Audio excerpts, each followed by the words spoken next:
चलिए अब अगले विधानसभा पर चर्चा करते हैं। गोपालगंज की ये सीट है बरौली विधानसभा। फिलहाल बरौली में बीजेपी का कब्जा है, लेकिन क्या बरौली की सीट का मिजाज यही रहा है?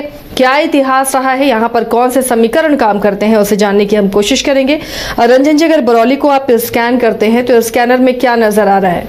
देखिए, बरौली को आप स्कैन कीजिएगा और इसके मिजाज को भांपने की कोशिश कीजिएगा तो जो अभी दिख रहा है वो पास्ट में नहीं दिखता था। उस वक्त बिल्कुल अलग था, अभी बिल्कुल अलग है। तो ऐसा क्या हो गया कि ये अलग हो गया? या इसे ही समझने की हम कोशिश करेंगे और आपको बताएं कि बरौली की सीट जो है वो बहुत महत्वपूर्ण है। गोपालगंज की सीट है, गोपालगंज जिले में है, गोपालगंज लोकसभा क्षेत्र के अंतर्गत आता है और गोपालगंज है क्या, लालू प्रसाद यादव का गृह जिला है। तो उस लिहाज से तो ये महत्वपूर्ण है ही, इस लिहाज से भी महत्वपूर्ण है कि बरौली ने बिहार को मुख्यमंत्री दिया है और वो भी अब तक का इकलौता मुस्लिम मुख्यमंत्री बरौली ने ही दिया है और वो हैं अब्दुल गफूर। अब्दुल गफूर यहां से जो है वो विधायक भी रहे हैं और एक बार दो बार नहीं बल्कि अब्दुल गफूर यहां से 4 बार जो है वो विधायक चुने गए। और जब तक वो थे और चुनावी रणनीति और राजनीति में, तो ये एक कांग्रेस का मजबूत गढ़ था। कांग्रेस का मजबूत गढ़ समय के साथ साथ आगे बढ़ता गया और फिर एक समय ऐसा हुआ जब कांग्रेस का एग्जिट हुआ इस विधानसभा क्षेत्र से, तब फिर जाकर ये अब बीजेपी का मजबूत किला बन गया है। तो ये चीजें जो है आपको बरौली में दिखती हैं। कांग्रेस यहां आखिरी बार 1985 में जीती थी, 1995 से बीजेपी मुख्य मुकाबले में आया और 2000 में उसे पहली जीत मिली। अगर आप बरौली विधानसभा की बात करें तो 2 व्यक्तियों की भी बात करनी होगी। एक व्यक्ति की चर्चा तो हमने शुरू में की, अब्दुल गफूर बिहार के मुख्यमंत्री रहे, इकलौते मुस्लिम मुख्यमंत्री बिहार के, वो हैं कैबिनेट मिनिस्टर भी रहे राजीव गांधी जब प्रधानमंत्री थे, तो बड़े कद के नेता थे अब्दुल गफूर। और जो दूसरे नेता हैं जिनकी की चर्चा उनके प्रदर्शन के आधार पर करनी होगी, बिहार सरकार के पूर्व मंत्री भी रहे हैं राम प्रवेश राय। राम प्रवेश राय भी लगातार यहां से चुनाव जीतते हुए दिख रहे हैं और उन्होंने अब तक 5 बार बरौली की सीट जीती है, वो भी 2000 से लेकर 2020 तक 6 चुनाव हुए हैं जिसमें 5 बार जो है राम प्रवेश राय जीते हैं। तो राम प्रवेश राय को रोकने के लिए इस बार आरजेडी की क्या रणनीति होगी, क्या कुछ वो अब तक करता आया है, कैसे वो राम प्रवेश राय का मुकाबला करता है, इन सारी चीजों पर हम चर्चा करेंगे। उससे पहले हम आपको बता दें कि जो बरौली विधानसभा है, यहां पहला चुनाव 1952 में हुआ और यहां पर अब्दुल गफूर ही जो हैं वो बरौली के पहले विधायक जो है वो चुने गए। यहां पर अब तक 17 चुनाव हो चुके हैं जिसमें कांग्रेस ने सबसे ज्यादा बार 7 बार ये सीट जीती है, तो बीजेपी अब उससे सिर्फ 2 कदम के फासले पर है।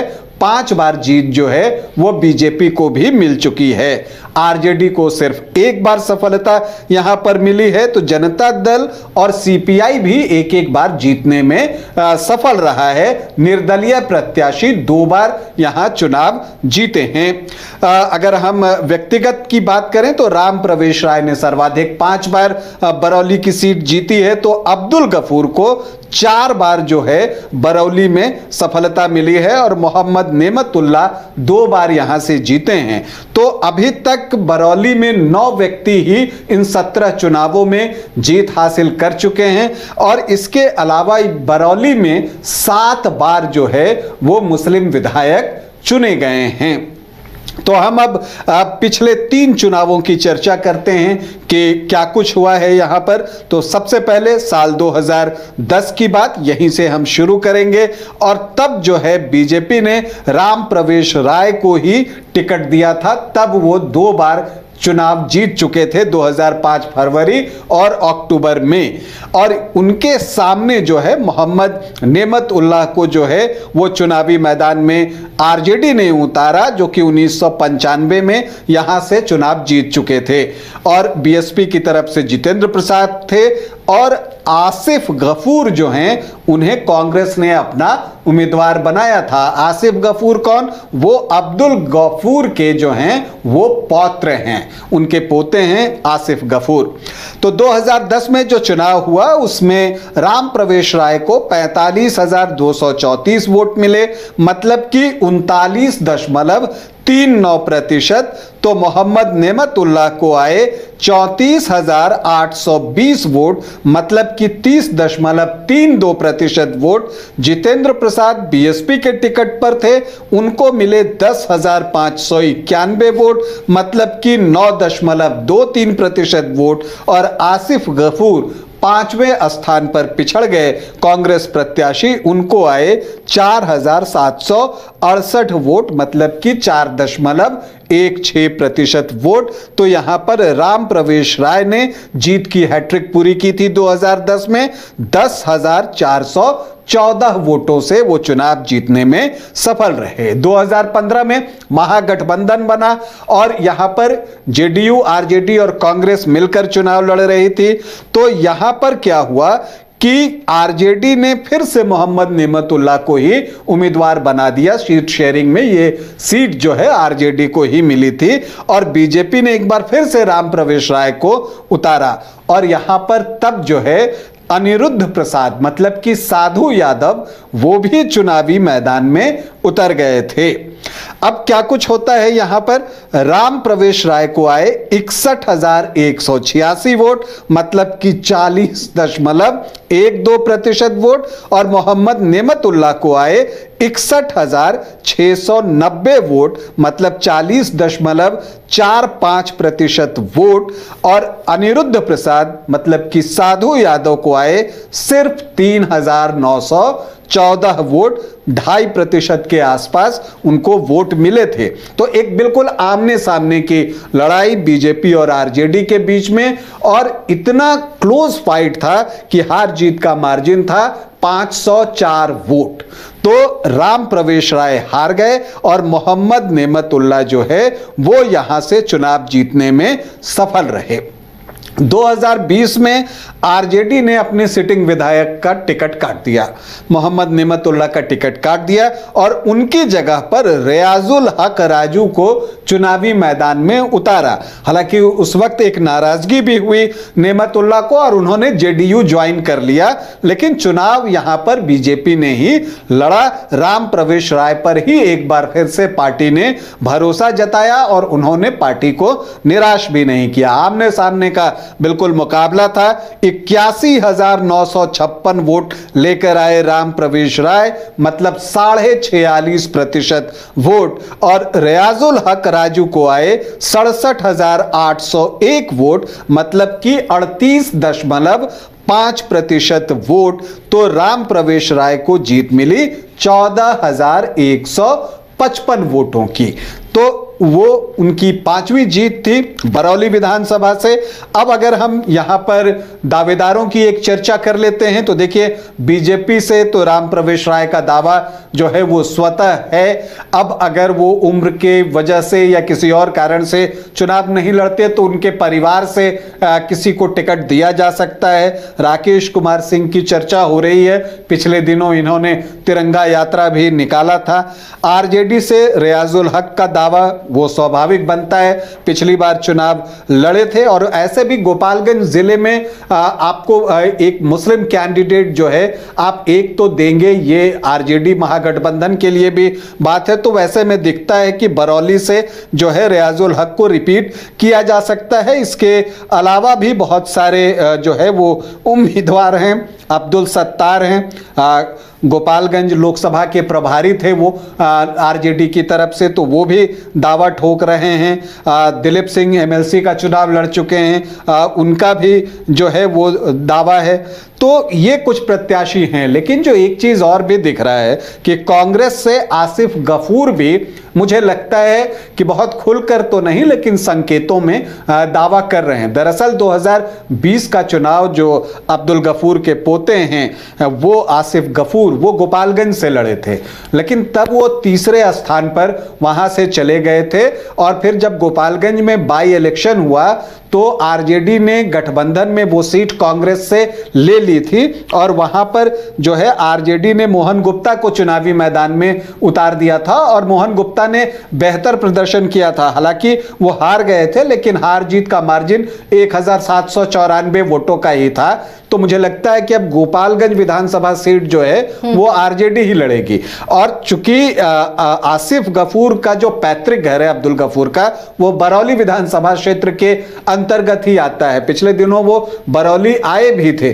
तो ऐसी परिस्थिति में अगर उनको लगता है कि गोपालगंज नहीं मिल रहा है तो सीट शेयरिंग में कांग्रेस ये कह सकती है कि अगर आरजेडी गोपालगंज ले रही है तो बरौली जो है उसको दे दिया जाए, क्योंकि यहां पर एक अब्दुल गफूर की लेगेसी भी रही है। तो ऐसी परिस्थिति में देखना है कि आखिर क्या फैसला होता है, क्योंकि मानना या नहीं मानना, महागठबंधन में टिकट का फैसला कहां कौन चुनाव लड़ेगा ये मानकर चलिए कि लालू प्रसाद यादव और तेजस्वी यादव ही मुख्यतः जो है वो तय करेंगे। हालांकि अन्य पार्टियों से जो है वो सुझाव लिए जा सकते हैं। तो बहुत सारे प्रत्याशी हैं यहां पर, जो है जनसुराज भी पूरा जोर लगा रहा है, उन्होंने भी कुछ उम्मीदवारों को आगे कर रखा है। वहां पर कुछ प्रत्याशी के तौर पर जो है अपनी दावेदारी जनसुराज के लिए भी करते हुए दिख रहे हैं। उसका कितना इंपैक्ट होगा, प्रत्याशी कौन होंगे, किस जाति के होंगे, उसका भी असर जो है वो चुनाव परिणाम पर देखने को मिल सकता है। अब अगर हम जातीय समीकरण पर आ जाएं बरौली के, तो यहां पर M+Y प्रभावी दिखता है, वो तो है, लेकिन यहां पर आप ये भी देखेंगे कि वैश्य वर्ग की उपस्थिति अच्छी संख्या में है और इसी तरह से कोयरी, कुर्मी, राजपूत और ब्राह्मण भी यहां पर जो है वो अच्छी संख्या में हैं। एक अनुमान के अनुसार अगर हम देखें तो जो SC वोटर्स हैं वो 12.22% हैं, जो ST वोटर्स हैं वो 1.04% हैं, मुस्लिम यहां पर अच्छी संख्या में हैं 22.2% और यादव जो हैं वो 13 से 15% के आसपास है। तो एक जो MOI का कॉम्बिनेशन होता है वो लगभग यहां 35 से 37% के आसपास दिखता है। दूसरी तरफ अगर आप जाएं तो जो राजपूत हैं वो 7 से 7.5% हैं, भूमिहार जो हैं वो यहाँ कम संख्या में हैं 1.5% के आसपास, ब्राह्मण 6 से 7% हैं। तो सामान्य जाति के वोटर जो हैं वो 14 से 16% हैं। कोयरी कुर्मी की अगर आप बात कीजिए तो 8.5 से 9.5% जो है उनकी भी संख्या है।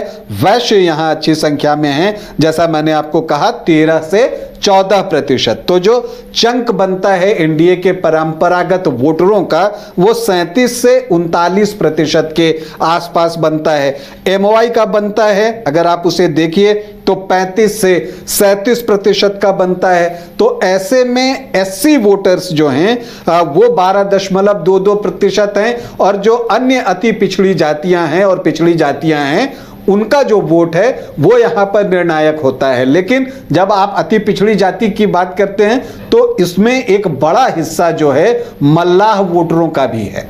अब तक राम प्रवेश राय जीत रहे हैं क्योंकि उनका चंक 37 से 39% वाला है। इसमें जब एससी वोटर्स जुड़ते हैं और अति पिछड़ी जातियां जब जुड़ती हैं तो आप देखिएगा कि वो पिछली बार 46.5% तक पहुंच गया था। लेकिन अगर आप आरजेडी के वोट देखिए तो आपको वो वही 38.5, 40, 30 ये यही प्रतिशत दिख रहा है, क्योंकि वो एमओआई ही दिख रहा है। तो अब इस बार अगर इसमें मल्लाह वोटर्स, चूंकि यहां पर 4 से 4.5% हैं, अगर मुकेश सहनी इन मल्लाह वोटरों को महागठबंधन की तरफ जो है लेकर आ पाते हैं, क्योंकि मल्लाह आमतौर पर जो पिछले चुनावों में एक देखा गया है कि वो एनडीए फोल्डर को वोट करते रहे हैं। तो अगर मुकेश सहनी की भी यह परीक्षा है, ये जो विधानसभा चुनाव है, ये मुकेश सहनी के लिए भी किसी परीक्षा से कम नहीं है। अगर वो लेकर आ पाते हैं तो आप देखिए जो चंक 35 से 37% का था, जब उसमें 4-4.5% जुड़ जाता है तो वो चंक 40 से 42% का हो जाता है। और फिर जो एनडीए का चंक है वो 37 से 39% के आसपास का रह जाता है। तो ये इंपैक्ट पड़ सकता है। तो इसलिए इस बार बरौली में कांटे का मुकाबला आप उम्मीद कर सकते हैं, अगर मुकेश सहनी अपने वोटरों को मोबिलाइज कर सकें महागठबंधन की तरफ, तब तो मुकाबला जो है बिल्कुल कांटे का हो जाएगा। और जब मुकाबला कांटे का हो जाता है तो बरौली में निर्णायक रहेंगे अनुसूचित जाति के वोटर्स और अति पिछड़ी जातियों के वोटर्स, क्योंकि उनके वोट ही तय करेंगे कि बरौली में कमल खिलेगा या लालटेन जलेगा। तो चलिए, बरौली में बादशाह कौन होगा ये तो वक्त ही बताएगा, लेकिन बरौली पर हमारी नजर बनी रहेगी कि इस बार मुकाबला किस तरह का होगा, समीकरण किसको फेवर करेंगे, क्या इस बार कुछ उलट होगा। इन तमाम चीजों पर हम नजर बनाए रखेंगे। फिलहाल आज के लिए सिटी स्कैनर में इतना ही। अगले दिन फिर हाजिर होंगे किसी और विधानसभा सीट के साथ। तब तक के लिए हमें दीजिए इजाजत, लेकिन खबरों के लिए जुड़े रहिए न्यूज बाइस्कोप के साथ।